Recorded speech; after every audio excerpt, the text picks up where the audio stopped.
Thank you. I know our listeners are just enraptured by this because it's not something that many people talk about. The literacy rate in adults, especially, and I commend everything that you're doing. So, explain where the title came from of your book, please. What happened was is as I was tutoring these people, I started to keep a diary, just like anything in life. I was just recording things, whether it was poignant, whether it was funny, whether it was something that I had to investigate to be able to come up with an answer for myself and some of the students in my class. I started keeping a diary of what was happening in the classroom. Like, for instance, the lady who was in her mid-40s who would bring her Bible to class every single time, and the Bible, the pages were stained yellow from overuse, and the cover of the Bible was basically torn. In other words, you could see that this Bible has gotten a lot of use. And Anne Marie she knew that Bible from cover to cover. But if I took a passage out of the Bible and wrote it on the board, she could read it from the top to the bottom because she had memorized the passage. But if I went down to line number 3 and pointed it to the word and, A-N-D, or I went to the 5th line and I pointed to the word of, O-F, she couldn't read those words because although she memorized the Bible in order to attend church with her family, she couldn't read the church. And I found that so unusual to me. And the person who couldn't he was working at a place, and he was doing well, and they wanted to give him a promotion, but the promotion entailed that he would start to it was a place that made industrial films, and so they wanted him to start reading the scripts and commenting and editing, and the next day he didn't show up to work because the jig was up, so to speak, because he couldn't read. So although he was able to impress them with his responsibility and his loyalty and his talent, once he knew that they were going to discover this hidden secret about him that he couldn't read, he stopped coming to work, and he basically vanished in the air, which is where a lot of our society wants these people to go. We don't have time for these adults. We spend a lot of time on youth literacy, and I think that's important. And I've heard people say all the time, what about our future jewels? And my answer to them is, what about our past jewels? Because our future jewels, if they don't learn to read and they're not treated in a certain way, they too will become the past jewels. But the way that the title came about was after keeping this diary for about 2 years, I realized that I had something. I didn't know exactly what it was, but I knew that I was onto something. So I wrote a manuscript. Manuscript turned into a book. Title of the book with Hot Dogs and Hamburgers. And the reason I chose Hot Dogs and Hamburgers is because one of my favorite students, one of my favorite people for that matter, Charles, was a traveling salesperson in the South. So he would go to various cities, South Carolina, Alabama, Arkansas, and he would stay at these small motels, and in the motels or around the motels there were these diners, and the only thing that he could ever order off the menu at the diners were hot dogs and hamburgers, because those were the only 2 words he knew how to read, and he was too embarrassed to point to anything else because he didn't want anyone to know that he was illiterate. So that's where Hot Dogs and Hamburgers came up. That is great. Wow. And the how is Charles able to read at this point? Anything? Charles is rocking.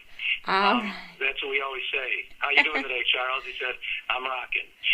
And he is 65 now. Wow. He's, believe it or not, the splitting image of an older version of Magic Johnson, the basketball player. Yes, absolutely. That's awesome. Awesome. That smile that if I was to send you a picture of Charles, you would spend 15 minutes just staring at it, smiling back at it. He's got one of those grins that that lights the place up. But Charles is doing very, very well. He's increasing. His reading level is increasing. He actually is now the ordained, self-ordained, I should say, preacher of the Literacy Center. And what I mean by that is for all the new students, the people that come in from the outside world into our little classroom, he basically is the one who stands up and gives them a lowdown on what is expected of them, and if they do what's expected of them, what the rewards they can reap. Basically, how they must attend, how they have to be on time, how they have to show each other respect, and if they do that, and they give us a chance that, you know, inside of a year or less, we'll have them reading. Wow. That is so great. I'm so glad that we had a chance to talk and were able to tell your story and their stories to our listeners. Now, tell us if people have questions for you or they want to buy your book, Hot Dogs and Hamburgers, how can they do so?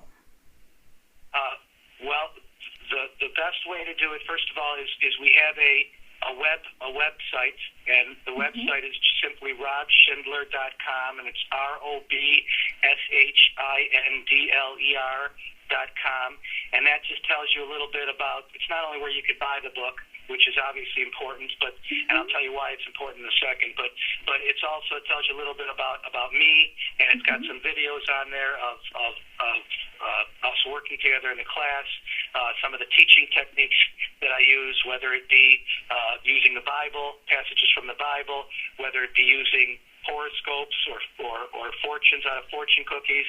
And lately what we've been doing is we've been taking Motown songs, because you got to play to your audience. Right. So a lot of these people are in their 50s and 60s, and they're not interested in Justin Bieber. Right. Justin Bieber's a lovely guy, but they don't want to listen to Justin Bieber.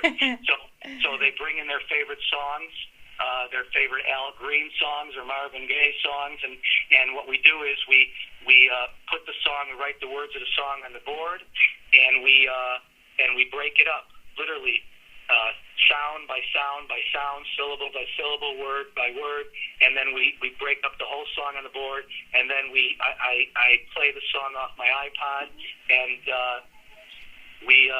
as Charles says, we rock it in the room. We sing the song together. So it shows some of those videos, tells a little bit about illiteracy, especially adult illiteracy, and how it affects people's lives, and what it holds back and keeps them basically their feet in cement. So robshindler.com.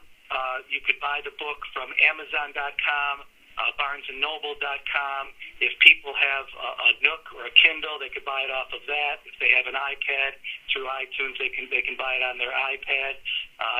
And we have a Facebook page. And also for a guy that basically, speaking of illiteracy, is computer literate himself. I now am a Twitter. I always forget whether I'm tweeting or I'm tweeting. We Twitter now, and it seems to the response we're getting is pretty humbling, and it shows that there's a lot of people who didn't know the degree of how many people are suffering out there. And everybody in their family or their circle or their neighborhood has someone who's struggling with something, and that includes learning to read and literacy issues, and the amount of people that are coming forward and volunteering to become tutors in their own locales is wonderful. And I have found what I want to do with the second chapter of my life. And what I want to do is I want to affect in any way I can adult illiteracy.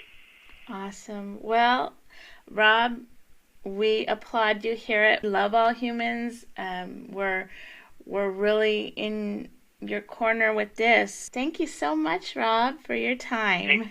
Thank you for having me. It was a pleasure, and I really had a good time. I appreciate it. Thank you, Rob. Right.